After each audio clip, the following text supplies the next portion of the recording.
Hello বন্ধুরা, আমি নবনীতা আবার একটা ভিডিও নিয়ে তোমাদের সাথে চলে এসেছি। দেখতেই পাচ্ছ খেতে বসে পড়েছি আর লুচি খাচ্ছি। হ্যাঁ, এখন এটা রাত্রিবেলাকার ভিডিও। তো অনেক দিন পরে বাবার বাড়িতে রাত্রের খাবারটা মার সাথে বসে বসে খাচ্ছি। খুব আয়েশ করে খাচ্ছি। কিন্তু কী কী খাচ্ছি বলো তো? তোমাদেরকে প্রথমেই দেখিয়েছি লুচি, সিমুই পায়েস, আর ছিল আলু পেঁয়াজ কুলি ভাজা, আর ছিল সয়াবিনের তরকারি।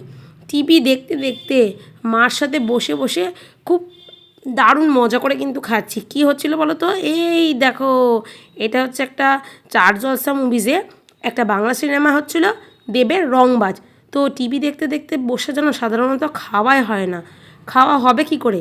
আমরা মায়েরা যখন খেতে বসি কোনো রকমের নাকে মুখে গুজে খায়। হ্যাঁ, আমার ছেলে এখন বড় হয়ে গেছে, একটু বড় হয়ে গেছে, তো খেতে গিয়ে জ্বালায় না। কিন্তু জানোই তো, পিছনে একটা পিছু টান থাকে যে ছেলেকে ঘুম পাড়াতে হবে। কিন্তু এই দেখো, আমার ছেলে আজকে ঘুমিয়ে গেছে। যেহেতু দুপুরবেলায় ঘুমায়নি, তাই আমি খেতে বসার আগেই ওকে খাইয়ে দাইয়ে ঘুম পাড়িয়ে দিয়েছি। তাই আমি এখন এসে খেলাম আর একটু স্কিন কেয়ার নিয়ে এবার শুয়ে পড়বো। Tata, bye bye.